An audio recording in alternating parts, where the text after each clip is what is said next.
नमस्कार दोस्तों। मैं आपका एस्ट्रोलॉजर और गाइड विजय गोयल बोल रहा हूँ। आज का जो टॉपिक है वो है शनि खाना नंबर 2, लाल किताब 1941, पेज 158। जैसा हम जानते हैं कि खाना नंबर 2 जो है वो शुक्र की ज़मीन है, बृहस्पति का पक्का घर है और चंद्रमा यहाँ पे उच्च का होता है। अब हम चलते हैं खाना नंबर 2 में शनि की क्या आशय है, क्या लिखा है लाल किताब 1941 में। तो इसमें एक ही आशय लिखी हुई है, वो है मास सलम। मास सलम जो बावक्त शादी त्यौहार पकते हों। मास सलम जो है वो उड़द की दाल को बोलते हैं और पंजाब में माह की दाल भी, काले माह की दाल भी बोली जाती है। जो काला उड़द होता है साबुत, काला उड़द साबुत को मास सलम बोला जाता है। और पंजाब के अंदर जब भी शादी ब्याह ब्याह वगैरह जो भी बड़े फंक्शन होते हैं उसके अंदर ये उड़द की दाल बनाई जाती है। तो ज़्यादातर जो एक शब्द आया है पंजाब से वो है दाल मखनी। दाल मखनी जो है वो फंक्शनों में बनाई जाती है। दाल मखनी पूरे रात धीरे धीरे पकती है, जिसमें मक्खन डाला जाता है पूरे रात भर, और फिर दिन में उसको शादी ब्याह के फंक्शन में उसको खाने के साथ लिया जाता है। ये वहाँ की एक प्रेस्टिजियस डिश है। प्रेस्टिजियस दाल मतलब ये आइडेंटिटी है पंजाब की। तो आप एक बार इसको देखें, केवल यहाँ पे शनि खाना नंबर 2 में केवल पंडित जी ने एक ही आशा लिखी है, सिर्फ यही, मास सलम।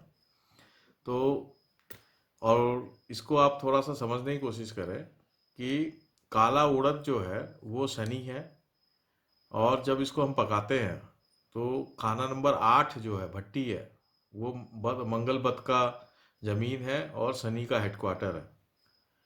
और इसको पूरी रात पकाई जाती है मक्खन डाल डाल के, और दिन में इसको खाने के साथ त्योहारों में, कोई भी सेलिब्रेशन में जहाँ पे इन लॉज भी हों और खुद का परिवार भी हो, सगे संबंधी वगैरह सारे लोग जो है उसको एंजॉय करते हैं। तो ये एक प्रकार का उपाय भी है और एक प्रकार का ये पंडित जी ने पहली ही लाइन में खुशी वाला माहौल को इंडिकेट भी किया है।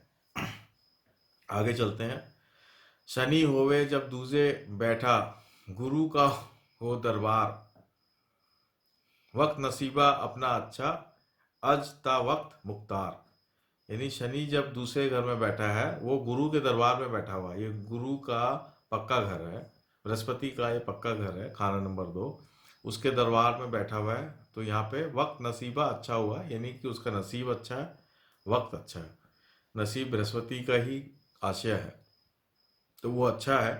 अजा वक्त मुख्तार, अजा वक्त यानी हमेशा, अजा वक्त, अज ता वक्त यानी आज भी और कल भी, आज का वक्त भी और कल का वक्त भी, यानी हमेशा जो है मुख्तार, मुख्तार रहेगा, यानी कि जो खुद फैसले वाला, खुद फैसला लेने की जिसमें शक्ति हो, जो मुखिया हो, तो हमेशा मुखिया बना रहेगा जो खाना नंबर 2 में जिसका शनि है। धर्म मंदिर का सांप ही होगा, जाहिरा बुद्धू पर आकिल होगा। धर्म मंदिर का सांप ही होगा। धर्म मंदिर भी खाना नंबर 2 की आशय है, और उसका सांप होगा, सांप यानी शनि, और जाहिरा बुद्धू पर आकिल होगा। तो धर्म मंदिर का सांप होने का मतलब ऐसा व्यक्ति आस्तिक होगा, आस्तिक व्यक्ति होगा, ईश्वर पर उसका विश्वास होगा।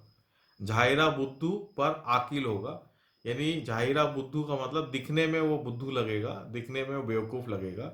नॉर्मली ऐसे व्यक्ति देखने में आते हैं कि बड़े ढीले ढाले से व्यक्ति होते हैं, और उनका चेहरा भी बहुत अच्छा नहीं होता, खूबसूरत नहीं होता, यानी भद्दा सा चेहरा होता है। शनि जो है काले रंग का कारक है, भद्दापन का कारक, और सेकेंड हाउस फेस का कारक है। तो इसलिए भद्दा सा वो दिखाई भी देते हैं और बुद्धू से नजर आते हैं।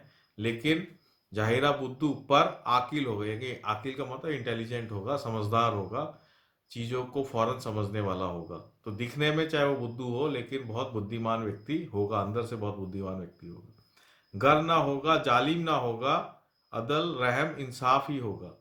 अगर वो नहीं होगा तो जालिम नहीं होगा, यानी कि खाना नंबर 2 शनि में व्यक्ति जो है आस्तिक होता है, ईश्वर परस्त होता है, इसलिए ऐसा व्यक्ति जालिम नहीं होता और इंसाफ पसंद होता है। अकल, रहम, रहम दिल होता है, इंसाफ पसंद होता है। खुद कभी ना दुखिया होगा, होगा जब तक सुखिया होगा। कभी भी वो खुद दुखिया नहीं होगा जब तक वो जिंदा है। यानी कि तीनों काल की यहाँ बात की गई है, बचपन, जवानी और बुढ़ापा, तीनों में सुखिया होगा, तीनों काल उसके अच्छे जाएंगे। खुद मरे ना किसी को मारे, घर मारे ससुराल ही मारे। ये इस खुद मरे ना किसी को मारे का मतलब ये है कि खुद के परिवार में किसी की भी मौत नहीं होती इसके कारण। यानी कि ये शनि की पोजीशन, अच्छी पोजीशन बताई गई है। अगर मान लीजिए कभी मौत होती भी है तो ससुराल को ही मारे, ससुराल को मारे। यानी कि शनि खाना नंबर 2 में आने से ससुराल के यहाँ पे थोड़ी मौतें हो सकती हैं, लेकिन ये कंडीशन कब होगी, जब राहु खराब हो। ससुराल राहु का कारक है, और राहु अगर खराब है कुंडली के अंदर, खासकर राहु 8 है या राहु 12 है या और किसी कारणों से राहु खराब हो रहा है, तो फिर ससुराल के लिए ये शनि थोड़ा भारी पड़ सकता है। दूध पिलावे सबको तारे, दुश्मन इसके सभी मारे। ये सबको दूध पिलाने वाला होता है, सबको तानने वाला होता है। देखिए खाना नंबर 2 में चंद्रमा उच्च का होता है, तो सबको दूध पिलाने वाला और तानने वाला होता है।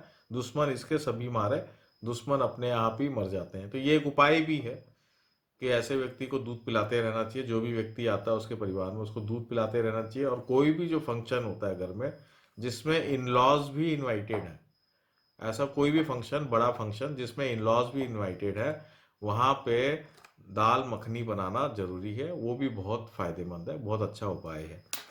अब आगे चलते हैं जो स्टेटमेंट में लिखा हुआ है। बृहस्पति और शनिचर दोनों का असर बराबर होगा, गुरु उम्दा शनिचर खराब, मजमुआ हर दो हालत का जवाब होगा। देखिए बृहस्पति और शनिचर दोनों का असर बराबर है, यानी दोनों ही बराबर असर के हैं। हमने अभी जस्ट 2 वीडियो पहले ही बुध खाना नंबर 12 में पढ़ा था कि जब शनिचर और बृहस्पति एक साथ होते हैं तो केतु का उपाय अपने आप हो जाता है, यानी केतु अच्छा हो जाता है। ये अब हमने बुध खाना नंबर 12 में पढ़ा था। और यहाँ पे भी क्या बात लिखी है, बृहस्पति और शनिचर दोनों का असर बराबर होगा, गुरु उम्दा शनिचर खराब, मजमुआ हर दो हालत का जवाब होगा। यानी कि बृहस्पति शनि जब बृहस्पति के घर में, पक्के घर में आ रहा है, तो ऑलवेज शनि अच्छा ही होगा, नॉर्मली शनि अच्छा होगा, क्योंकि केतु अच्छा हो जाएगा। और केतु अच्छा होने से, केतु शनि का सबसे बड़ा दुश्मन है, तो केतु अच्छा होने से शनि भी अच्छा हो गया, केतु अच्छा होने से बुध भी अच्छा हो गया, केतु अच्छा होने से शुक्र भी अच्छा हो गया। तो इसलिए एक प्रकार से शनि जब सेकंड हाउस में आता है तो बहुत चीज़ें अपने आप अच्छी हो जाती हैं। और फिर इसमें एक बात जो लिखी है, गुरु उम्दा शनि खराब, मजमुआ हर दो हालत का जवाब होगा। यानी कि अगर शनि अच्छा है तो गुरु खराब होगा, गुरु अच्छा है तो शनि खराब होगा। ये इस तरह की बात की गई है। लेकिन ये बात थोड़ा दूसरा है। इसमें मैं आपको एक बहुत एक पॉपुलर, एक प्रचलित श्लोक है, जो कहावत है, जो बहुत फेमस है। पाराशर जो एस्ट्रोलॉजी करते हैं, वैदिक एस्ट्रोलॉजी करते हैं, उसमें ये श्लोक बहुत फेमस है। हालांकि किसी टेक्स्ट में तो नहीं लिखा हुआ, लेकिन कहावत के रूप में फेमस है कि जीव क्षेत्रे यदा शनि और शनि क्षेत्रे यदा जीव। अगर जीव के क्षेत्र में जीव शनि के क्षेत्र में है या शनि जीव के क्षेत्र में है, स्थान हानि करो जीवा, स्थान वृद्धि करो शनि। ये एक श्लोक है। इसका मतलब ये होता है कि अगर बृहस्पति शनि के क्षेत्र में है या शनि बृहस्पति के क्षेत्र में है तो स्थान की हानि जीव करता है, और स्थान की, यानी बृहस्पति स्थान हानि करता है और शनि जो है स्थान वृद्धि करता है। इस बात को यहाँ पे बिल्कुल क्लियर रूप से, अगर हम इसको कोई, इस श्लोक का कोई प्रामाणिक ग्रंथ ले या प्रामाणिक बात ले, तो ये यहाँ पे ही इसको सिद्ध किया गया है कि बृहस्पति और शनिचर दोनों का असर बराबर होगा, गुरु उम्दा शनिचर खराब होगा, मजमुआ हर दो हालत का जवाब होगा। ये जो बात है, और उस श्लोक में कोई फर्क नहीं है। बस लाल किताब में यही है कि बृहस्पति के जो घर है वो 12 और 9 और पक्के घर 2 है, 2 और 5, वहां अगर शनि होता है तो हम ये कहेंगे कि शनि बृहस्पति के घरों में है। अब आगे चलते हैं। खुदा परस्त होगा, यानी ईश्वर पे विश्वास करने वाला होगा।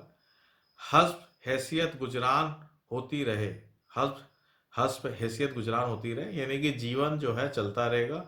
ना बहुत ज़्यादा होगा ना बहुत कोई चीज़ कम होगी, हर चीज़ अपने आप बैलेंस में चलती रहेगी, पैसा आता रहेगा जाता रहेगा। भूरी भैंस मुबारक मगर दो रंगी सहा या अकेली सहा गैर मुबारक होगी। तो इसमें एक और बात बताई गई है कि भूरी भैंस यानी ब्राउन कलर का जो बफालो है, जो भैंस है ब्राउन कलर की, वो ही फायदेमंद होगी। इसलिए उपाय के तौर पे भी अगर हमें कोई चरिंदा चाहिए तो फिर उसमें हम शनि से संबंधित जैसे काले चने हैं तो भूरी भैंस को खिलाएं, भूरी भैंस से संबंधित उपाय करें।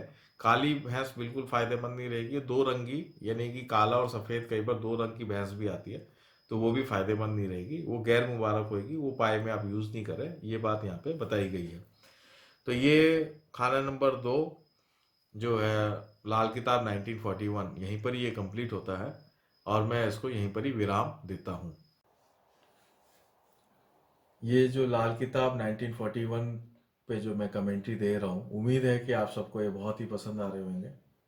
ये एक ओरिजिनल ऑथेंटिक कमेंट्रीज हैं और जो भी लाल किताब सीखना चाहता है उनके लिए बेसिक्स हैं, उनको ये समझ में आएगा कि कैसे ओरिजिनल लाल किताब को हम इंटरप्रिटेट कर सकें। तो आप इस चैनल को, मैं चाहता हूँ कि आप इस चैनल को जो है सब्सक्राइब करें, लाइक करें, उसमें जो बेल का आइकन होता है उसको आप प्रेस करें, कमेंट दें। आप कमेंट बहुत ज़रूरी है, कमेंट देने से एक टू वे हमें कम्युनिकेशन का पता चलता है कि आपको ये पसंद आ रहा है नहीं आ रहा है। कोई आपका सुझाव हो, आइडिया हो, वो आप दें ताकि हम उसको इंक्लूड कर सकें और इसको बेटर कर सकें। आपकी कोई क्वेरी हो, कोई शब्द आपको नहीं समझ में आया हो तो वो आप दें तो मैं उसको आगे नई वीडियोस में एक्सप्लेन कर पाऊँ। इसको और बेहतर करने के लिए आप जो भी आप मेरे को सजेशंस देंगे वो मैं ज़रूर इसको फॉलो करूँगा। ज़्यादा से ज़्यादा जो जिज्ञासु लोग हैं उसमें ये फैले, इसलिए आप लोग इसको शेयर करें, ज़्यादा से ज़्यादा शेयर करें। जो लाल किताब सीखना चाहते हैं या जो ज्योतिष की बेसिक नॉलेज को समझना चाहते हैं, वहाँ पे आप अपने ग्रुप्स में, फेसबुक में, आपके जो भी सोशल हैंडल्स हैं वहाँ पे आप इसको शेयर करें ताकि ज़्यादा से ज़्यादा जिज्ञासु लोगों के पास ये ओरिजिनल जो ऑथेंटिक कमेंट्रीज है वो पहुँच पाए। नमस्कार, जय हिंद।